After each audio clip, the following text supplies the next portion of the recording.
This is the RedBeard podcast. Hold on to your butt. Do we really suck? Or is this guy really that good? I have one speed, I have one gear. Go! Run a shot across the bow. There'll be spoilers ahead.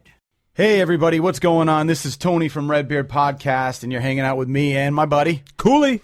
As always, kicking ass. So guys, it is Friday, March 25th, and Cooley and I just got out of the Batman vs. Superman 11 a.m. show that we decided to go to. We did. 2 hours and 45 minutes. Yep. I know that a lot of you guys are probably itching to know what we think about this film. I'm just going to get right into it and just say that I actually really enjoyed it. Yeah. I don't understand why everybody's trashing it.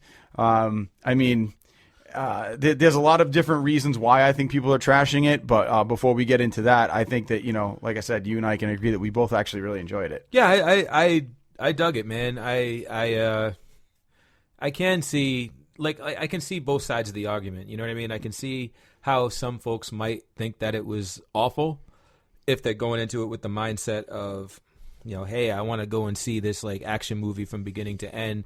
Oh my God, it's Batman v Superman. This is going to be the fight of the century from 2.5 hours of these guys coming to blows and just kicking the shit out of each other. It's not that, so. No. And I think a lot of people too are expecting this to be kind of an Avengers action packed movie, and it is not. Right. I have no problem with exposition. So if you're looking to kind of go into this movie and just, see Batman and Superman beat the shit out of each other for 2.5 hours, that's not what you're going to see. There is a lot of exposition, a lot of setup as to why these guys are pissed off at each other and why they decide to kind of go against each other. And it takes some time to set that up. So as somebody who's going into this, you have to wait for that build to happen before the showdown begins. If you're looking for action for 2 hours, you're going to be disappointed. But if you go in there and are willing to sit there and just let the story kind of unwrap itself like it should, you probably will enjoy it. Yeah, I agree. Somebody I know didn't enjoy it though. Yeah. No, we could say exactly who he is because if people listen to our podcast, they know who he is. Yeah, you know who he is. He is the founder of Steambox RI. Yeah, Rob. Yeah, Roberto Gonzalez. He had some questions for us. He didn't have questions; they were more like statements. Well, so they all start with the word "why," so I'm calling it a question. Okay, all right. Okay, so all right, so he had English teacher. He had a lot of questions, and they all end in a question mark, by the way. Yeah, so. but they're also some of them I feel are very rhetorical. Yeah, so it starts. It starts as such. Yo. Why did Batman have a 2-minute Rocky-style workout montage in the middle of an already too long movie? All right. Well, for me, I actually, Rob, enjoyed that. Hey, I'm completely comfortable with my sexuality, but Ben Affleck looks good, right? Yeah. And I kind of like, seeing that workout scene where it's all right, man, because I see this guy working out, I believe that he might be able to withstand some pain, and it's good to see. I don't know if you saw the parallel, but when he's dragging the tire, that was the scene where he's dragging Superman. Yeah. So, there are a lot of reasons, I think, as to he was literally planning every single move. Right. And you see that actually follow through in the fight. You see that definitely every single move was planned, and you can see that in what you're talking about. One of the things that immediately came to mind is, this dude has to work out. Has to. He's a human being. Yeah. Where Superman is jacked all the time. Jacked all the time. All he needs is just stand in the sun. Right. And he's good. Right? I got sun for a couple of hours. I'm good. I'll just beat the shit out of anybody who comes in my way. Batman has to work out. If he doesn't work out, then, he gets, soft. Yeah. He can't do that. Exactly. Especially he's going up against Superman. Now he's going up against Superman. He has to really put a lot of maximum effort, right? Right. I So agree. So I think it, it came across as this weird Rocky montage, but I think it also served a purpose to separate the human being from the alien. Exactly. Right? And I think it actually had a point being in the movie. So that's my answer. Yeah, I agree with you on that. Next. All right. So the next question. Why? Oh, I think, I think he's saying while one of the dream sequences seemed to be okay, why did we need any of them? And on this point, I actually agree. The dream sequences were kind of, meh to me. Yeah, I mean, the dream sequences, I think we kind of talked about this over lunch, I thought were a little weird. There was one that I thought we could have done without, but also it could have gone either way for me, which is where he goes into, Batman walks into the, what do I want to say it? Somebody's buried. What is it? The cemetery. The cemetery, but it was like there it is, the tomb. He goes into the tomb and you see like this blood kind of dripping out of the spot where the body is supposed to be, kind of like put into the tomb, which makes no sense. Why is it bleeding? They've been dead for years, and then all of a sudden this like huge bat-looking thing bursts through the stone and like attacks him, and he wakes up out of a dream sequence. And for me, I feel like that kind of makes sense because that's Batman. I mean, this guy has been tormented his whole life, so it's one of those moments. And it all has to do with the death of his mother and father, so... Exactly. It's just Batman-esque. The other one, though, where I still don't know what this was. It was some thing coming out. It was like a person, kind of ghost, looked like it was wearing like some kind of like metal around it. It was like, I was right about Lois, like she is the one. And then all of a sudden he like wakes up in front of his computer. Like I was like, what the fuck was that? Right. Like that didn't make sense to me. I still don't even know what that was. Yeah. But that I could have gone without. Yeah. I mean, I feel like there was a lot of that. I think there were not even just dream sequences, but just things in the movie that I totally could have done without, right? And I think that's one of the problems with that people are having with the movie is that there's a lot to absorb, and a lot of it didn't necessarily need to be there. Right. So you had 2.5 hours, 2 hours and 45 minutes, right? That could have probably been a 2-hour movie, and if they made it a 2-hour movie, it probably would have been a lot better received. So I think they may have overdid it a little bit, but I mean, they did it for the sake of trying to be grander and more epic, I think. So, but I also think they're trying to, throw in, things that are a connection to the Justice League. Right. Like they're trying to show, Aquaman, which Aquaman couldn't have looked more stupid in the 30 seconds that they showed him. Yeah, that whole scene. Yeah. Like where they show the 3 potential Justice Leaguers. Right. I feel like that was shoehorned into the movie. It was just like it had zero place in the movie. I feel like they're throwing it in because they know it's going to be a tie-in later. So it's like, we got to get this into this movie so we can tie it in later. There is a place for that, and it's called after the credits. Well, that's what I'm saying. But they also I think that's their reasoning for it. And yeah, they should have done it after the credits. And for those of you who are going to see this movie, if you're already listening to this, don't stick around because there is nothing after the credits. Right. So you're not going to miss anything. I mean, for me, and we are kind of like, saying some things were dumb and stupid, but I don't want people to think that we didn't enjoy the movie. Like we're picking out things that we think people could have done, they could have done without or weren't needed. That added some extra time to the movie, but the movie as a whole was still enjoyable. So don't think that you're going to go there and hate it. Like I actually had a pretty good time. Right. Other thing I just want to throw out there too is that, you have to realize and remember that Batman is a human man who has a ton of money, which is why he has all these awesome toys and, League of Shadows and all that stuff, right? But at the same time, he is a man. So there really isn't that long of a fight that's going to happen between him and Superman. Right. So, you can't have a 2-hour battle between Superman and Batman because Batman's going to get murdered. So, the fight that happens is as realistic as I think it could have been. And even saying it's realistic is pushing it. But anyway, had to get that out. So the next question, why was Batman a killer?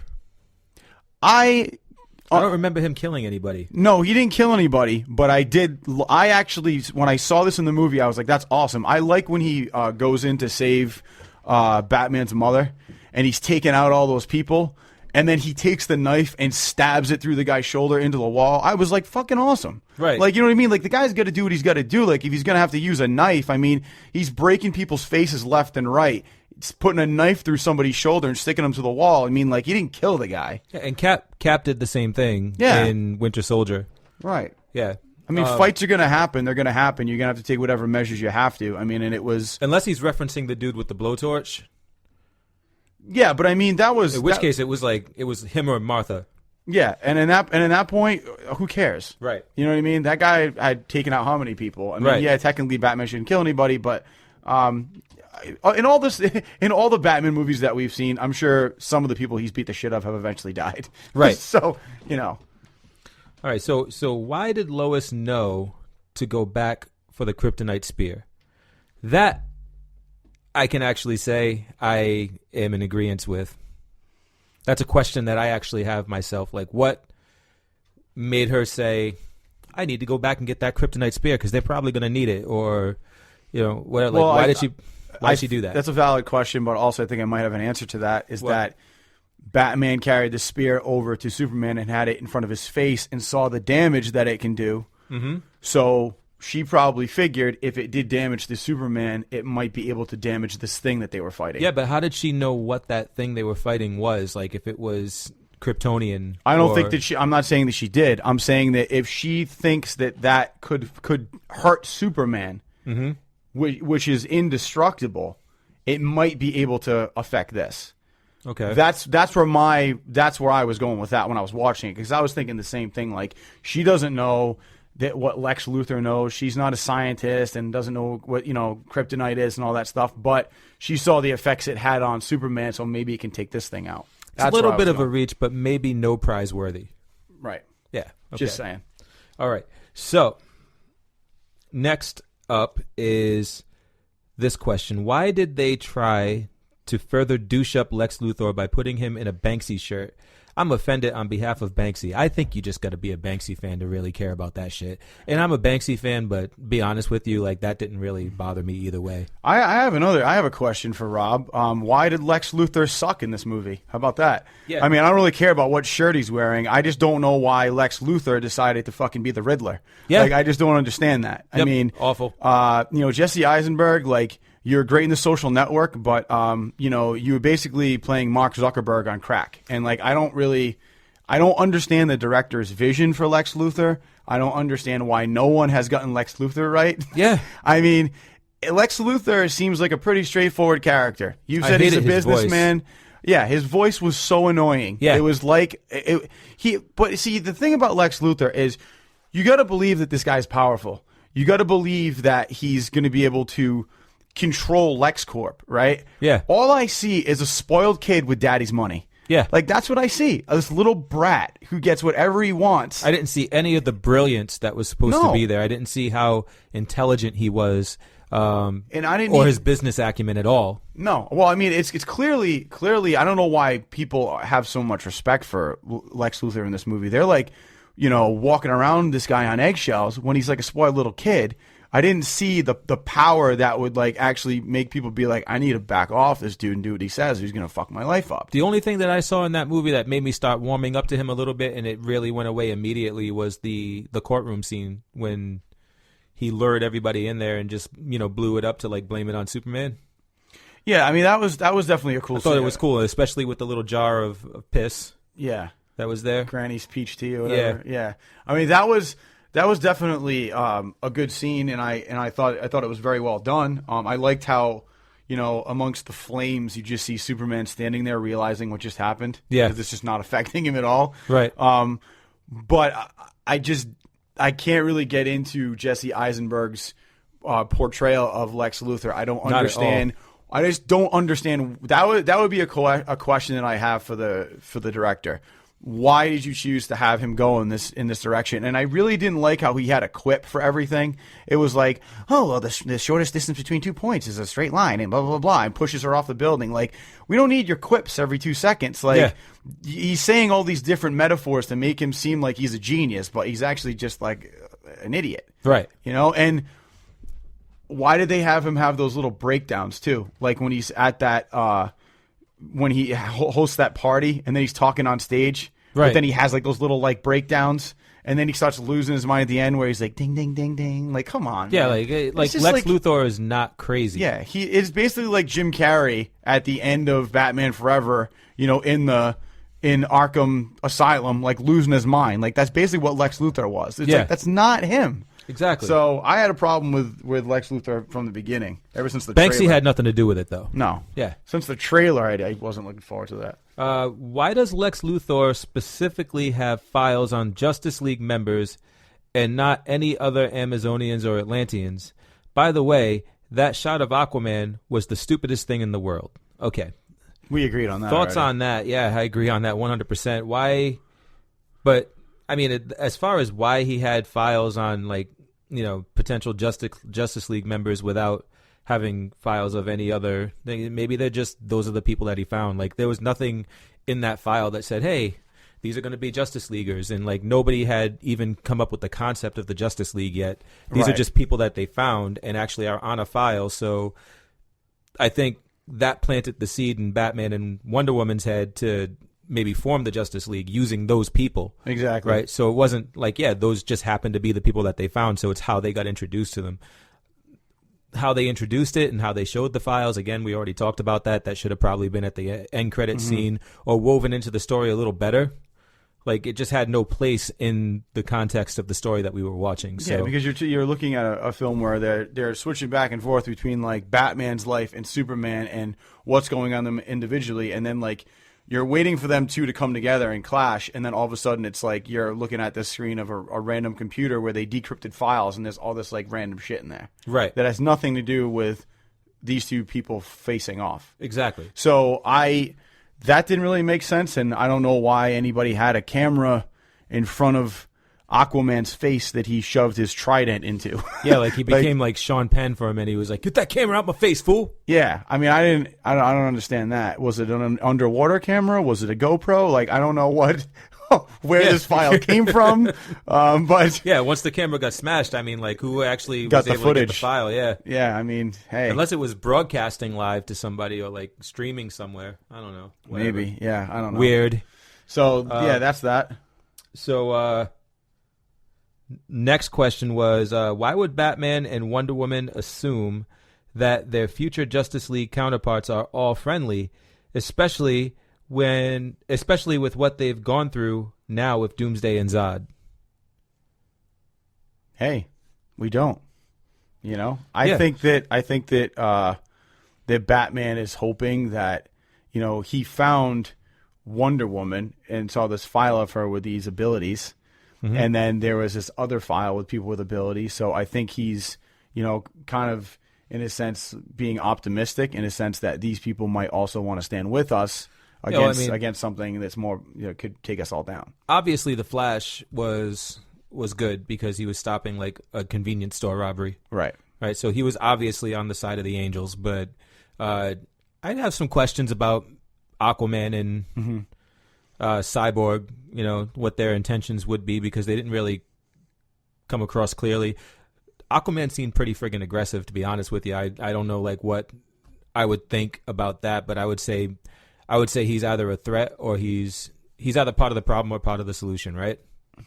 Which is what you could say with anything. Right. So you got to go, yeah. But you got to. It could go either way. Yeah. So you got to go after him and either stop him or recruit him. Right. Right. Yeah. Exactly. And I think Cyborg looked a little aggressive to me as well. So Well, Cyborg was kind of dead, wasn't he? Yeah, but I mean, like, he was like kind of sitting there on that pegboard, like.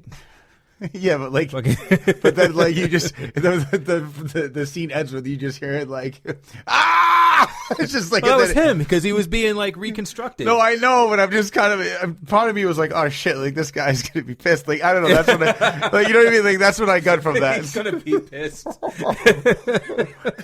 Oh, he's not gonna be happy. Yeah, but it was another one of those things where they put him in the middle of this movie where I'm like, what's going on with that guy? And then all of a sudden we're back to Batman and Superman. Something that was pretty cool is that I think they're actually going with the new 52 version of Cyborg. That cube that came to life or whatever and started forming into Cyborg's body was like, I believe that might have been a mother box. which is one of Darkseid's, teleportation devices or whatever. It actually does more than that. I'm not huge on DC mythology. I'm not a big DC fan, but I know the Mother Box is like a big thing from the planet Apocalypse, which is where he comes from, Darkseid. Well, I will say this. I mean, as far as what I did appreciate was in that whole cyborg scene, Joe Morgan was in it. And if you guys are not familiar with Joe Morgan, I mean, like, I'm a big fan of his because I think that he's awesome in the show Scandal, right? He plays Olivia Washington's father, and he's got like some of the best epic monologues I've ever heard. And if you guys go back to Terminator 2 Judgment Day, he was the guy who actually was running up like Skynet, and he's the guy who dropped that clip on like all those barrels of C4 and took out the whole building. Oh, yeah. I mean, like, I've been a fan of that guy for a while, so like whenever I see him in a movie, I get excited because I don't know if you heard me, but like when I saw him on screen, I was like, oh, nice. Like, I was like, like I like seeing the guy. I think he's a really good actor. So I'm hoping. Who did he play? He was in what? In this movie. He was the doctor with the cyborg. Remember, he was yes.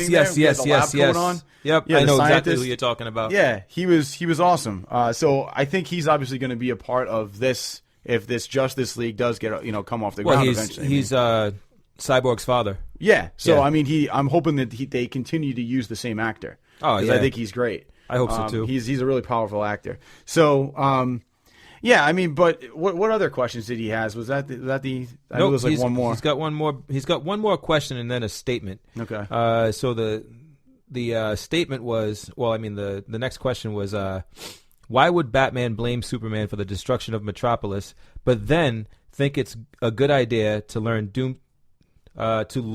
Doomsday back to Gotham? Well, he thought it was the only reason why he went back to Gotham was because of the spear. The kryptonite spear was there. Yeah, that's the reason why. But as far as I mean, he didn't really have any other choice. He's just kind of like it's a game time decision. Yeah, and I also think that maybe put Superman's battle with Zod in better perspective with Batman. Like, so Batman was blaming Superman for that destruction of Metropolis, and now that he's seeing firsthand that there was a threat that was bigger than that, right? Bigger than Superman, like this guy is Doomsday or whatever. Now his only goal was to stop it, and to do that he needed that kryptonite spear. So it kind of put in perspective now he can kind of see why Superman was involved in that battle and why that ended up the way that it did. Right. And I agree. I mean, and for me, I definitely agree with Rob on why would Batman feel like Superman? It just makes sense because I've thought that since the inception of this movie, where they show Bruce Wayne just getting so ripped at Superman. It's like, dude, you have this guy who's fighting somebody who is equally as strong as him and is doing everything in his power to stop him. So if you have to fly through several dozen buildings to take this dude out and finally kill him, you got to do what you got to do. Superman, when he's not fighting somebody, isn't slamming into buildings and taking out half the city, right? He's a guy who's going out of his way to save other people's lives, help people that need helping, but he's also trying to save everyone's asses by taking out Zod and not having, Zod's army enslave us all. Like, it just seems like kind of a obvious thing, and I agree. I don't know why Batman's getting pissed off. Like, he saved your life. Yeah, and he's also not even when he is fighting somebody who's as strong as he is, he's not purposefully flying through buildings. Like, he's getting thrown through buildings, or things are just happening around him based on the conflict. Right. Or he's throwing somebody into a building and trying to hurt them. Right. To make them stop. So yeah, I mean, it's a valid question, but and I agree with your thought process on that, because I was thinking the same thing. So then his statement was that every single joke was flat, and I only caught one joke. Yeah, it was the one where he was like, "Oh, I'm a friend of your son's." Yeah. I thought that was funny. Yeah. That was the only joke that I saw that was actually a joke. Maybe it was a joke when it was like, "Oh, is she with you? I thought she was with you." Like, that was that was pretty flat, but whatever. The rest of the movie, I didn't even see one joke. Matter of fact, we talked about how depressing the movie was. Yeah. Literally left that theater like, oh boy. Well, and to be honest with you, that might actually be like a subconscious thing why so many people are actually shitting on it. Because like when you walk out of the Avengers, you're like, "Fuck yeah, that was awesome." Yeah, I always have this exhilarated feeling. Yeah, like, yeah. So it's like if you walk out of Batman versus Superman on what today is also a gloomy day. I mean that movie was dark as hell anyway, color wise, and it was depressing, beginning to end. And then you walk out of there on a rainy day, like yeah, you're gonna feel like shit. But I mean. It's depressing, so maybe that's why people didn't like it. But think about the world that Batman is in. Right. What you feel in that movie is that guy's every day. Yeah. So, you know what I mean? So, the guy lives in a fucking cave. Like his existence is in the dark. Yeah. It's just a depressing lifestyle. So, I mean, hey, you sat through 2 hours of it. Like even right up to like them deciding that they're going to form the Justice League, like he's just like, all right, so we got to get the other guys together. They got to fight too. And she's like, why do you think they got to fight? I just got a feeling. Like he's just like super depressed. He's just like, so deadpan, and I'm just like, this is like, my soul was like pouring out of me. I'm just like, this. I got a feeling. Does somebody have a Red Bull? Like I will say this, and I think it needs to be said. I am really sick of people shitting on Ben Affleck, and I thought he did an awesome job. Yeah, he was awesome. I mean, he was. I mean, for the Batman that he was playing for this particular movie with this director's vision, I think he did as best the job as he could have. He was fine. I had no qualms with Ben Affleck at all. I still don't understand why people shit on his acting. I think he's a good actor. Loved him in The Town and Good Will Hunting and all these other movies he's done. I think Henry Cavill is awesome as Superman. Yep. I think he just kicks ass. Every now and then I get this like it goes through my head, like I see Henry Cavill on screen and I'm like I'm trying to decide whether or not it's like Bill Hader in disguise. He just reminds me of Bill Hader for some reason. I don't get that at all. I don't know. I don't see that at all. I see like I don't know. I mean when Superman the first one Man of Steel came out, I was like okay, but then I've got to see him in the second one, and then we've got to see him in this, and I think that he's done great. I have no qualms with him either. Let's not forget Jeremy Irons as Albert, because Alfred. I don't know why I said Alfred. Alfred, yeah, thank you. I think that he kicked ass too. It's something about his accent that just makes him badass. If Jeremy Irons didn't have his accent, he was just like, I like when he goes, oh, yes. He's like, we're going into drone mode. And he's like, I forgot that I designed this shit because I'm a G. And then he's like, and I like how he picks up the mic and he's like, testing. He's like, the mic still works. I'll just have to rewire it. Like, yeah, you'll just have to rewire it because you know how to do everything. It's like, Alfred, what's going on? How to describe it? Yeah. He's dope.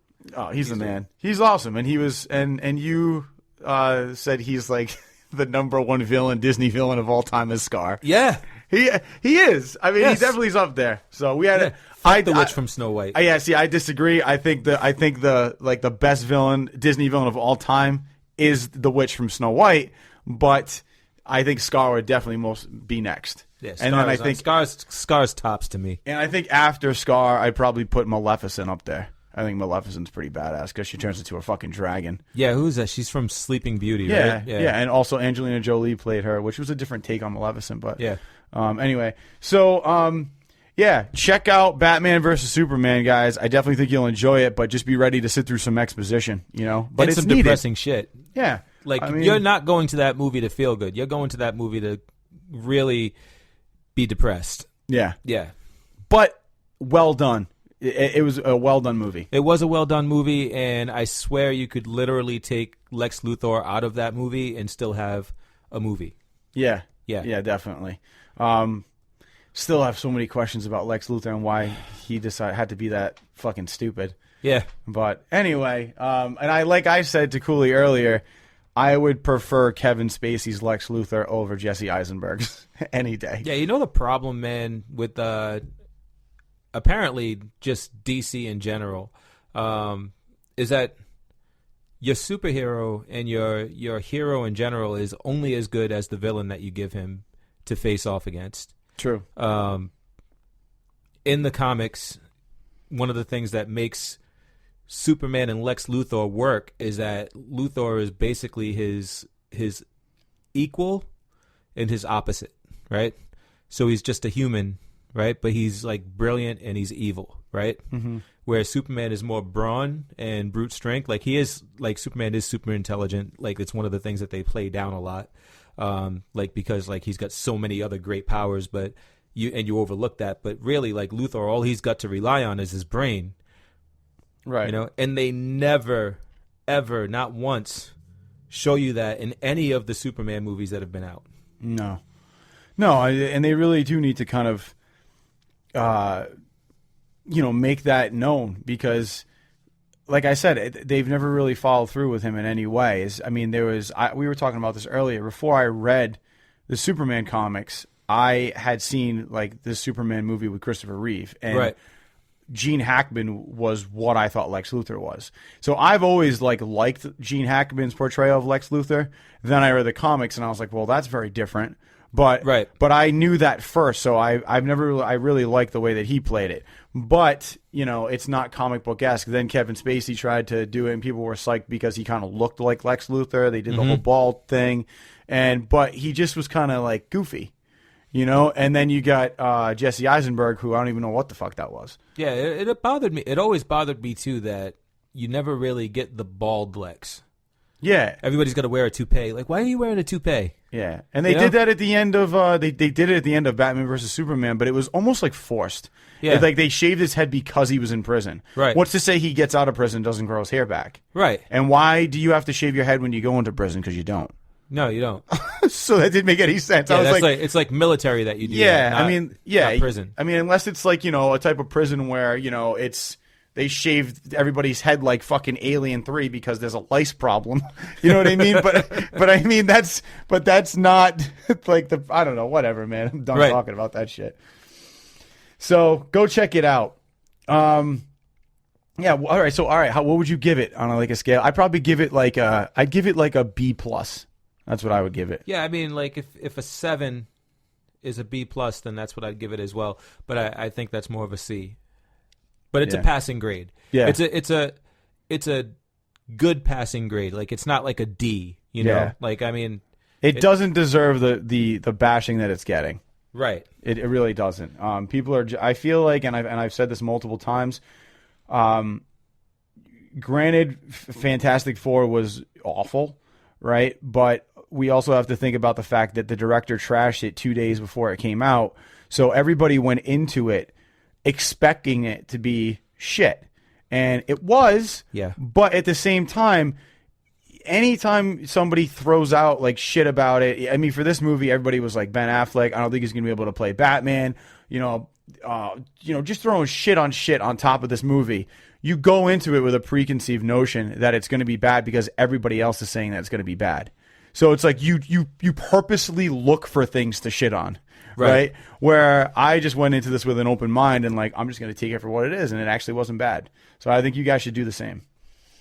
Yeah, I feel the same way. I feel like it had the beats were what may have thrown people off. Like, the different beats in the movie. Like, it was very how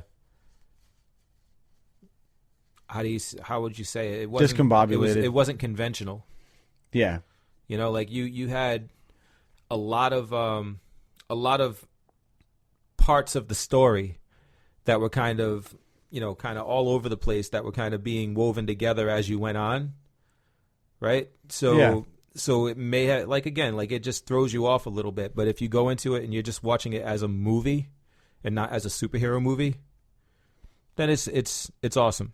And you could tell too that you could tell that the movie definitely affected us in a certain way, because usually we're like, yeah, guys, what's going on? And we're like, nah, man, it was awesome. Like it was depressing, but it was still, it's worth checking out. And then, go get drunk after. So, but we got to talk about this because we've been talking about it for a couple weeks, and finally we remembered to talk about it today, which is everybody here has seen Deadpool. So, Oh, yeah. I mean, Deadpool's just a fucking awesome movie, and they couldn't have picked a better song to be in that movie, which is X Gonna Give It To You by DMX. Yes. It just pretty much like puts a nice backdrop behind Deadpool and his personality. But the more that we've watched the movie and the more that we've actually listened to what DMX is saying, we realize how dumb his lyrics actually are. Yeah. So we're going to go through them. And I want to let you take the bull by the horns on this one because I know this was kind of your brainchild. So Yeah, like who? All right, so Swiss Beats, right? Yeah. That was the producer, right, for Yeah. DMX. This is a shining example of how a ridiculously cool beat, like a great beat, can make or break an artist. And this beat actually made DMX, like anything that Swiss Beats did for him, made DMX a star. right. Because his content, his lyrical content, is not at all anything to write home about. No. Like I love lyricism, right? Like I'm a huge fan of Rakim, huge fan of Black Thought, Nas, Eminem is a brilliant lyricist. absolutely, KRS-One. But this guy just takes the idea of being a lyricist and just shits on it. Yeah, he does. He's just like, if I scream loud enough, Yeah, it's going to be cool. you know. So he's got it literally starts off with Actually, can we just play? yeah, Like, I got you. the I got song? I actually got it right here. All right. So let me go back. All right, here we go.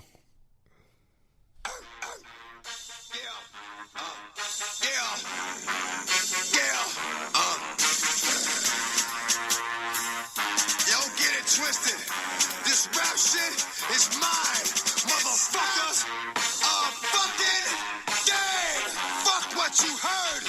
It's what you hearing. It's what you hearing. Listen. It's what you hearing. Listen.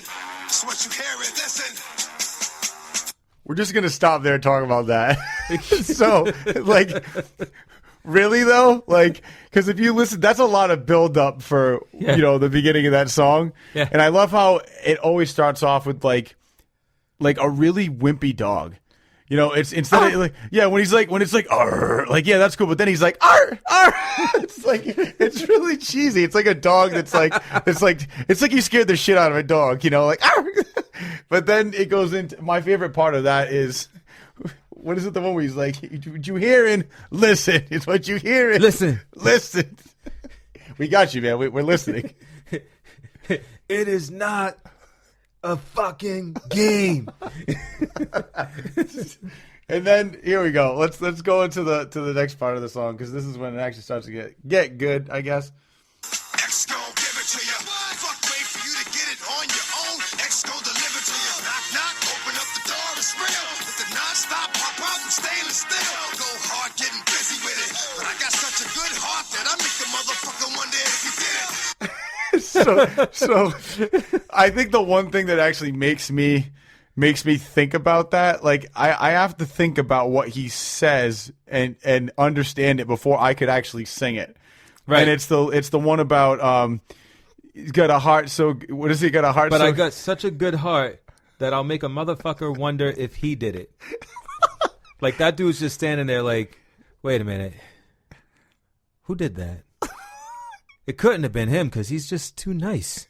He's such a nice guy. It was me. I had no idea that he had that in him. Nah, it had to be me. Had to be me because I'm pretty douchey. Yeah. I could probably pull that off. I gotta think about this. just a whole sea of conflict. I like the other one though. I will say I think my favorite lyric in the song is where he goes, knock, knock, open up the door, it's real. Because it's kind of like, because you're thinking this, they literally just shows up and it's just like, the guy's like, he's like, hello? Oh, fuck. like, I like that. Knock, knock, open up the door, it's real. Oh, what? man. Keep it going. All right, hold up. Let me get back to this. All right, here we go. Damn right, can I do it again? Cause I am life, so I got to win. Break bread with the enemy. No matter how many cats I break bread with, I break who you sending me. You motherfuckers never wanted nothing but your life saved. Bitch, and that's on a life day. I'm getting down. Like a nigga said, freeze. Won't be the one ending up on his knees, bitch, please. please. Won't be the one ended up on his knees, bitch, please. No, in that one, like I like this. Yeah, I like the I like when he says, "Damn right," and I'll do it again. Like he had just got finished saying that I got such a good heart that I'll make a motherfucker wonder if he did it. And then he says, "Damn right," and I'll do it again. So then he makes somebody wonder if he did it, but then he admits that he did it. Yeah. Yeah. You Like know? but you cannot take any credit for this, sir. It's all me, and I'm gonna do it again. With the nonstop pop, and stainless steel, go hard, getting busy with it. Because Like, I am right, so I gots to win. Yeah.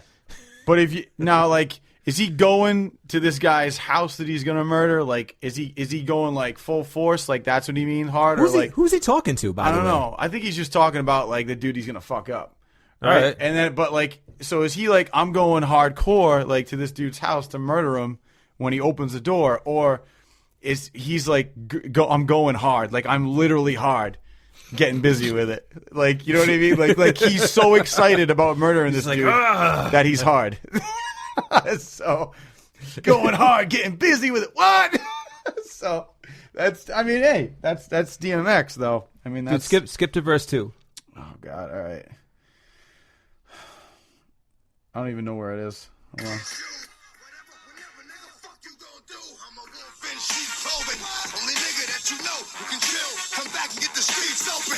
I've been doing this for 19 years. Niggas wanna fight me, fight these tears. I put in work. So niggas want to fight me, fight these tears.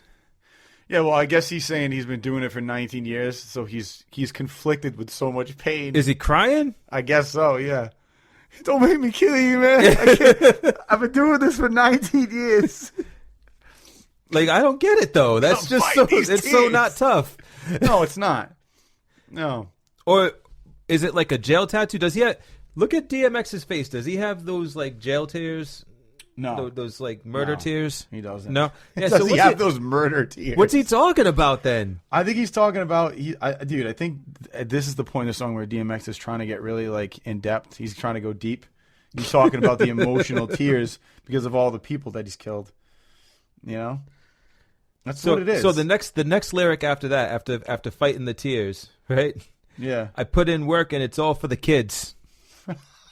Like literally, like after all this hardcore, yeah, I'm looking at his face right now. He has no jail tears. No, he looks just mad all the time. Yeah, like all that hardcore, like gonna murder you, kill you, put bullets in you. He's fight doing it for these the tears. kids. He's doing it all for the kids, man. It's for the kids. Doing it for the kids. Yeah, man. He's doing it for the kids. Sucks. You know? He's got a rough life. I don't know. I mean, I don't know. Do you think that's enough? Do you think we summed up his lyrical ability, if we will call it that? Oh, there's so much more in this song. Look, we'll call it quits for today because I can go on and on. We will analyze some more DMX lyrics next week. We should make this a regular segment because he's got so many songs. Oh, he's got so much stuff, dude. Yeah, we're just gonna pull out like his stupidest lyrics, and we will provide feedback on them. Weekly. Lots of feedback. Weekly. Oh man. So you wanted to do a couple of segments today, right? Yeah. We're definitely gonna do one of our segments. So here we go. Scenes that are stupid. It's about to get all stupid up in here! So my scene that is stupid is actually from guess what? Batman versus Superman. And it just sounds like I'm shitting on it, but I'm not. There was We just talked about how much we liked the movie. We really did like it, but this is not something that anybody else in the theater laughed at except me. So I literally just went ha, and then like I looked at Cooley and he was like, "What?" And I was like, "Really?" So there's one scene, spoiler, where basically Superman goes underneath Doomsday and is is basically underneath his back, pushing him into outer space.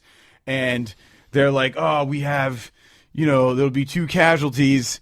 if we do this, they're like, who, and they, they're talking to the president at this point. They're like, who will it be? And it's going to be, they're like, well, one of them is Superman. And they're deciding whether to send a nuke into space to blow up Superman and Doomsday just to save everybody. So they're like, they decide to do it. And then you hear the president go, may God have mercy on our souls. It's like, or may God forgive us. May God save us all. Whatever. Yeah, something like but it's always a variation of that. Yeah. And so I was just like, come on, like, can the president say anything else besides the same token shit in every goddamn movie?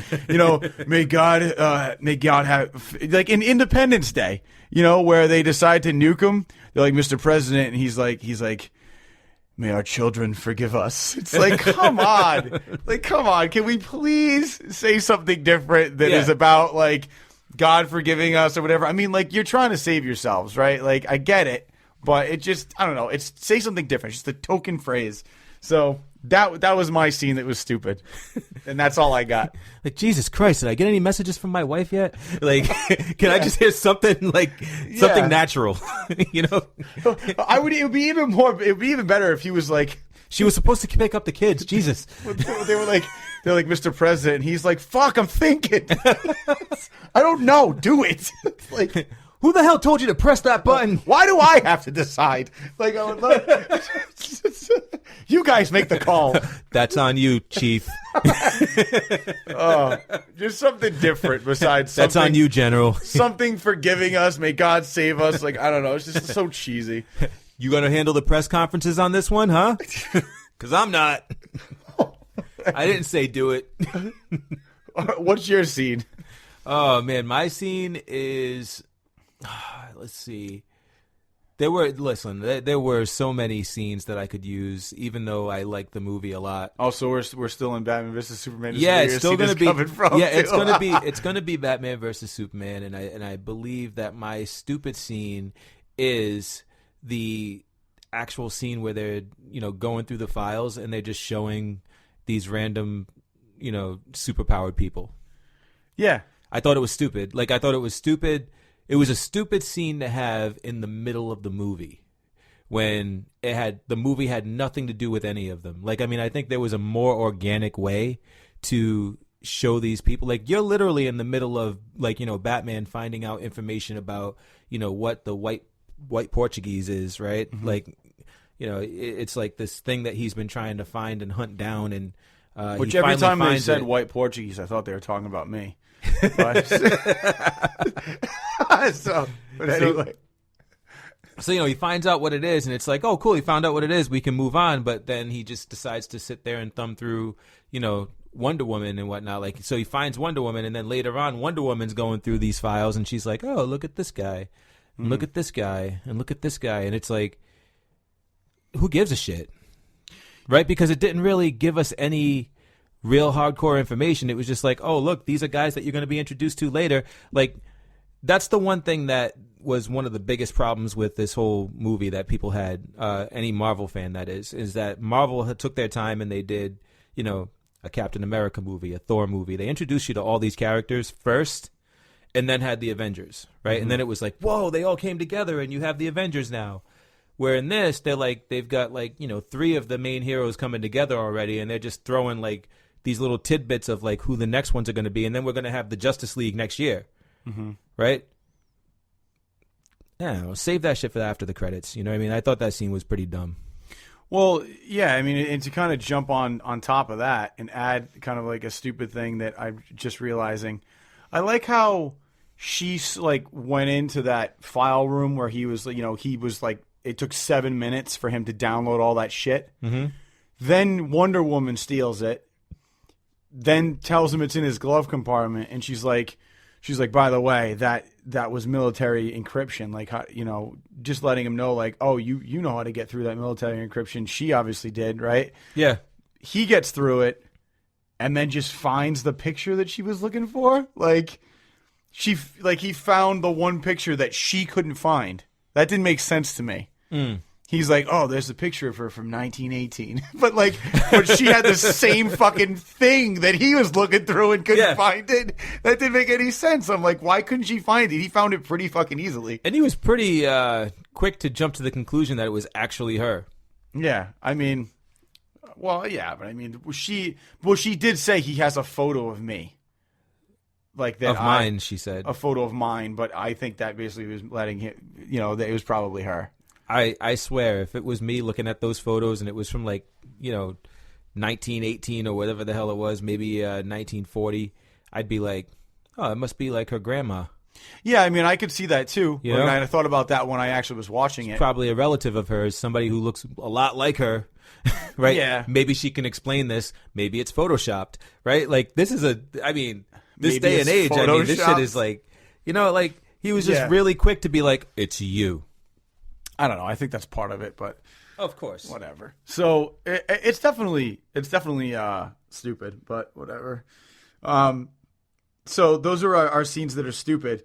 Couple things that I do want to mention though is I think it should just be mentioned is Gary Shandling died. So Yeah. that sucks. Sad. Apparently he had a gland problem, I guess, that he had talked about on Comedians in Cars. But that was the first mention of him having any kind of health issue. And then I think 4 days before he died, he was at some premiere where there was a picture with him. I forgot him and Bob Odenkirk. Bob Odenkirk, and somebody else that I forgot. But they were at some party or something, and he looked fine. And then he just had a heart. He started having some chest pains or something, called 911, and had a massive heart attack. It's just out of the blue.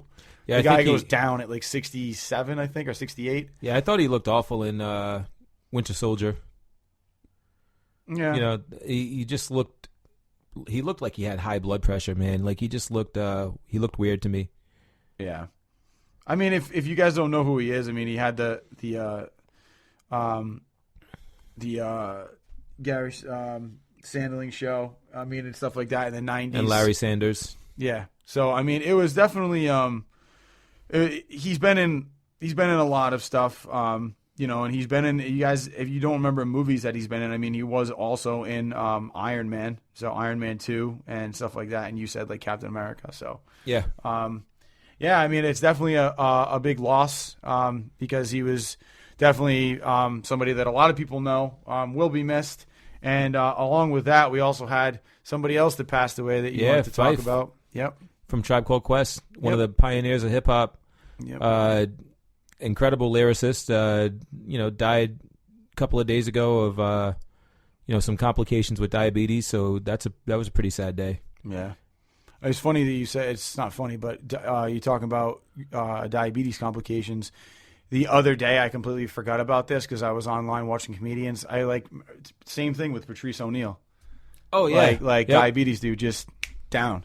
So it sucked because his stuff was awesome. Yeah, but the sad thing is, and it sucks, but at the same time, that was part of his routine. Yeah, it was. Was I got diabetes, and how he just didn't give a shit, and how he was going to continue doing what he was doing because it was too late for him to change, and it's it wasn't too late for him to change. He just chose not to, and it's sad because it's he was fucking great. Yeah, He was one of my favorite comedians. Oh, it was awesome. Yeah. And if you guys, if you look up Bill Burr, Patrice O'Neal, I think it was Conan.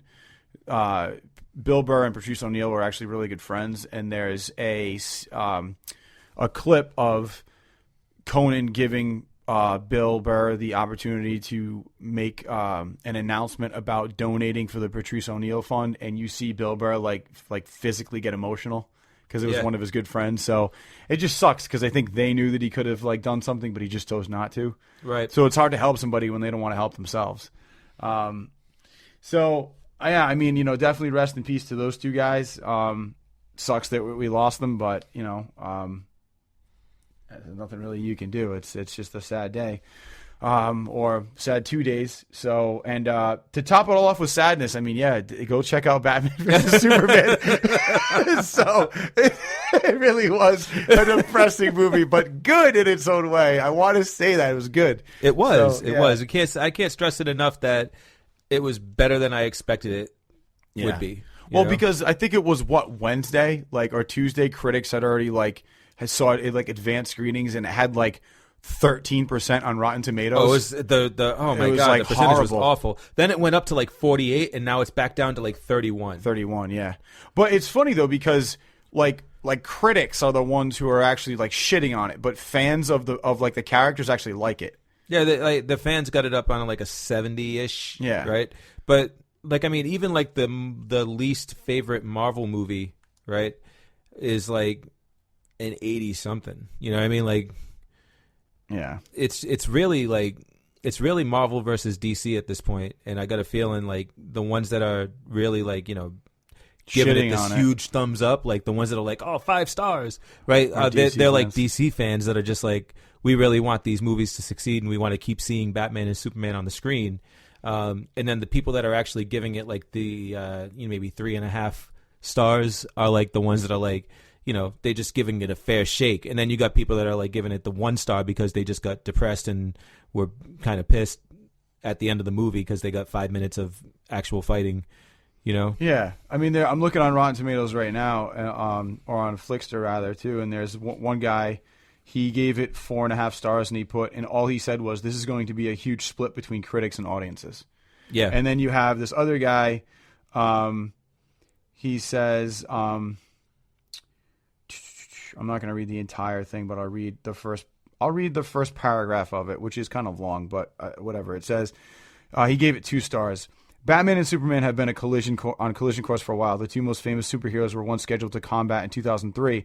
Then the budget got a tad too high for Warner Brothers liking it, and it was scrapped.